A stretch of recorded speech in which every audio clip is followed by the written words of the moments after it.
2-meter swell, but very normal for this area.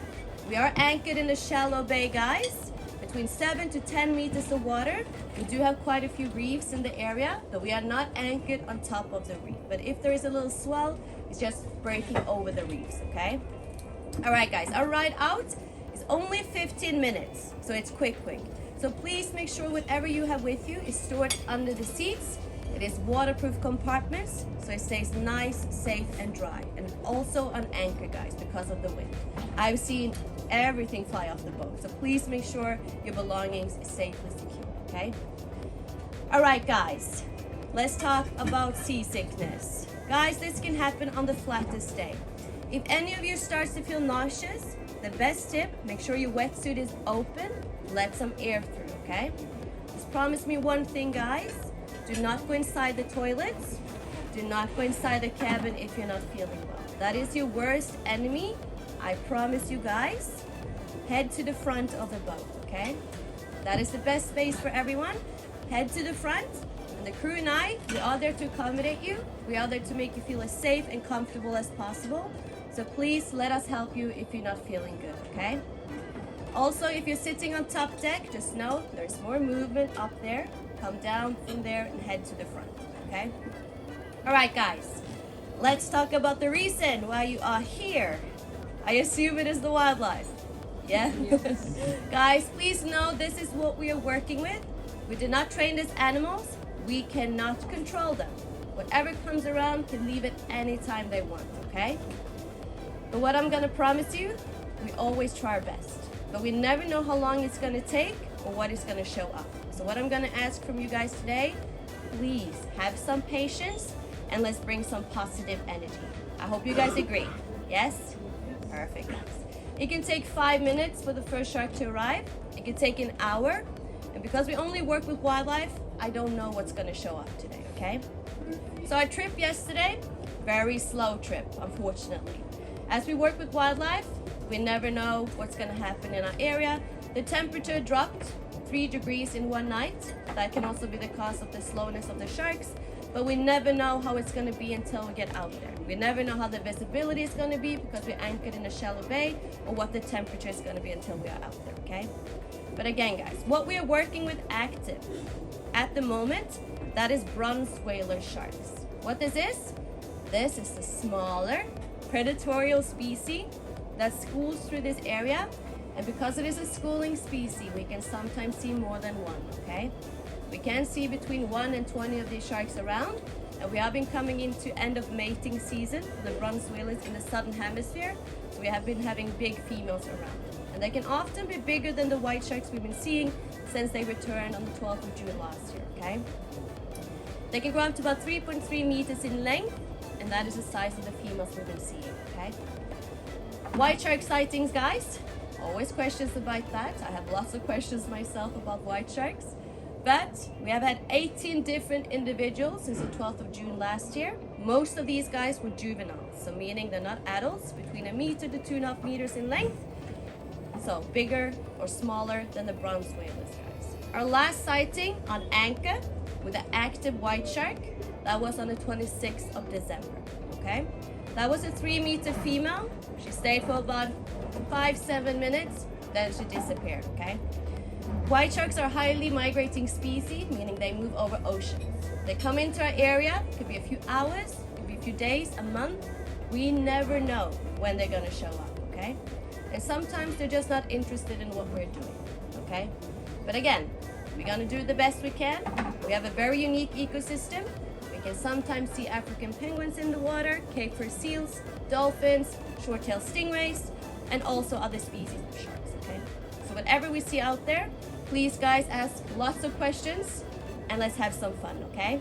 And again, patience. We never know how long we're gonna wait, okay? And one last thing, everyone, safety briefing. It's lots of information, but this is important information. So please make sure you pay attention to that. And afterwards, we're gonna get into life jackets and then we're gonna head out there, okay? All right. Africa. Thank you for choosing to enjoy this experience with us. Marine dynamics supports invaluable research, conservation and education through the Dyer Island Conservation Trust. So be assured that your choice makes a difference. There are many myths and misperceptions about white sharks. Considering the millions of people that swim and enjoy the ocean, there are only an estimated 5 to 10 fatal shark attacks per year worldwide, and that includes all species of sharks. This number is less than the estimated 30 fatal attacks per year from domestic dogs in the USA only, the 150 deaths per year from elephants, and over 400 deaths per annum caused by toasters. In fact, the most dangerous part of your experience today is your drive from Cape Town. Yet, here are some facts as to how man is impacting on shark populations. It is estimated that about 70 to 100 million sharks are killed every year, with a majority destined for shark fin soup. A third of all shark species are threatened with extinction, and 145 countries exchange shark products. These products contain 43 times the legal mercury levels allowed for human consumption. If a white shark is caught just for its fins, that shark would be worth somewhere around $100. Ecotourism studies show us that each individual shark can be worth up to $2 million in ecotourism to a coastal community. Great white sharks were first protected in South Africa in 1991. Currently, they are classified as vulnerable, but there is not enough data to support this. Our biologists produced the first regional population study in Gansbaai, and our estimate is just on 1,000 sharks coming through our area, almost 50% less than originally assumed. We simply cannot estimate the total number of great white sharks worldwide.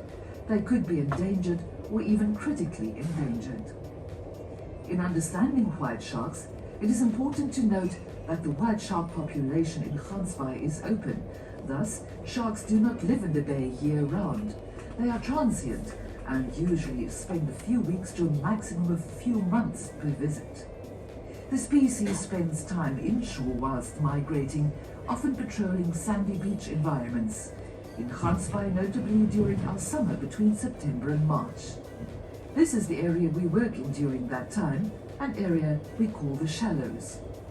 We still don't know why white sharks, especially females, favor the shallow waters, but we can find female white sharks here from 5 meters and up. The winter time runs from April to August, and this is when we find our white sharks around the seal colony where they hunt. Keyser Rock is home to over 60,000 Cape Fur seals, and the sharks arrive in droves for the hunting season. Home to the world-famous Shark Alley, this is where everyone from National Geographic to Discovery Channel has come to film great white sharks.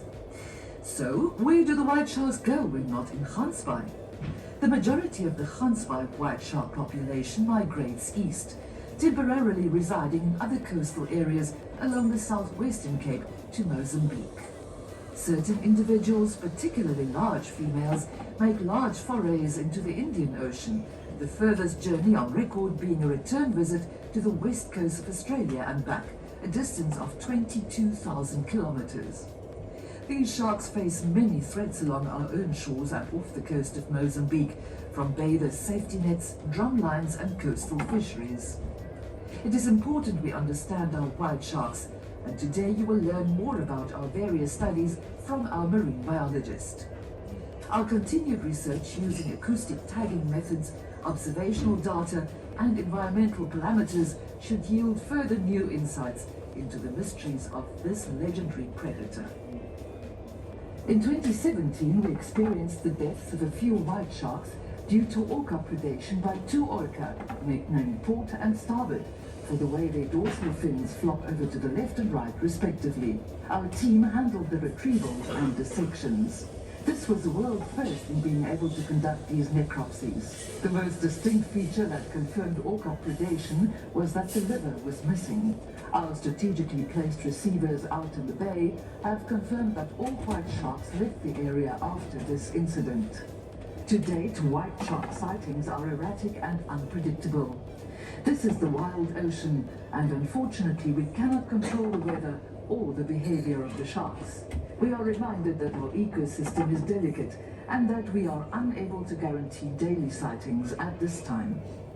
We are privileged to see another shark species around the boat, the bronze whaler shark, otherwise known as the copper shark because of its distinctive coloration.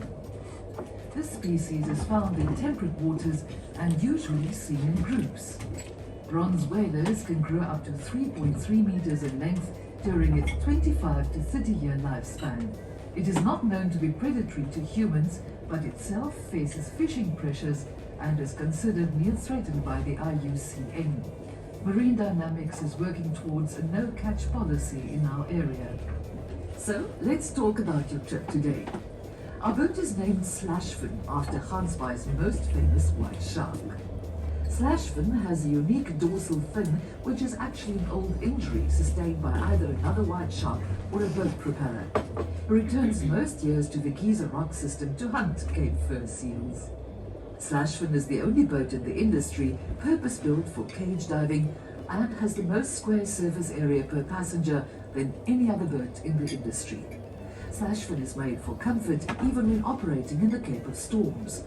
We have a main deck and a top deck, which we would like to call our photo area.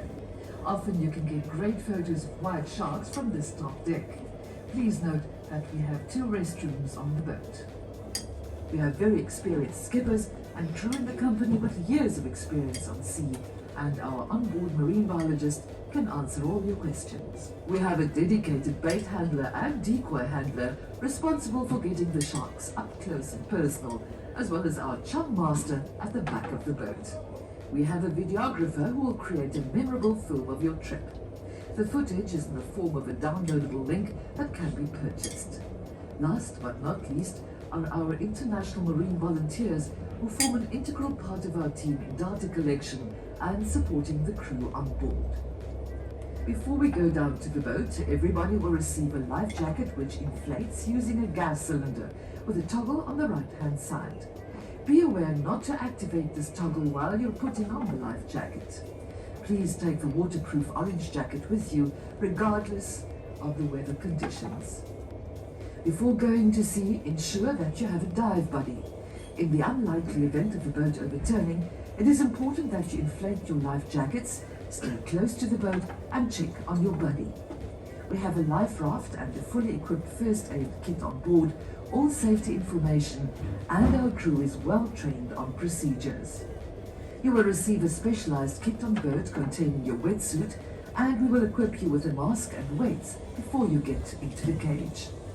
Our specially designed cage will be lowered into the water and then attached to the side of the boat. You will see that the cage floats. It does not become detached from the boat at any time. Our guides are always just above you if you need any assistance. The cage can accommodate between 8 to 10 people comfortably, so should you wish to get into the water as a group, please advise us and we'll make sure to place you accordingly. Once in the cage, take a few moments to find the footrail and the handrail in front of you. The handrail will be about waist high, which you will use to pull yourself under the water to see the sharks as they swim by. The footrail is at the bottom of the cage, and we highly recommend using this lower rail to keep you below the water, leaving your hands free should you wish to take underwater footage. We don't use scuba or snorkel in the cage, as it is always above the water. Pay attention to the bait handler who will advise from which side the shark is approaching, and he will tell you to go down left or down right. Now take a big lung full of air and then get below the water with the sharks. We don't time exactly how long you stay in the cage, but we try and give everybody the same experience, so your time is completely dependent on the shark activity for the day. As we are conservation focused, we will not drag sharks into the cage for dramatic effect, as this could lead to injuries to the shark. We do work from both sides of the cage, so everyone can enjoy the shark experience. And the method we use to attract sharks to Slashfin is by using chum, a mixture of fish oils or fish byproducts not used in the fishing industry. It is mixed with seawater and then put back into the ocean. This produces a scent trail extending from our boat that sharks in the area pick up on and they will start to approach. Our chum is pre-mixed to ensure it is not too offensive to our guests. Please note, there is no feeding of sharks. Once the sharks are around the boat, we use a bait or decoy to keep the sharks' attention. Sharks are incredibly powerful, fast and curious animals, and that's why the only rule on Slashfin is that when you're in the cage, please stay there. Please don't stick any hands, legs, heads and butts out of the cage when the sharks are around. Remember, this is the wild ocean, and unfortunately we cannot control the weather or the behavior of the sharks. We are dealing with wildlife, and sightings are not guaranteed. Seasickness is sometimes the reality of being at sea. But not to worry, we've got lots of helpful tips to make you feel a lot better. First up, please do not use the toilets when seasick.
Take me, I take you. Yes, thank you so much, guys. Thank you, sir. Thank you for making me famous.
Still there, guys. Still there. Still there. Still there. Come on, come, Shakira.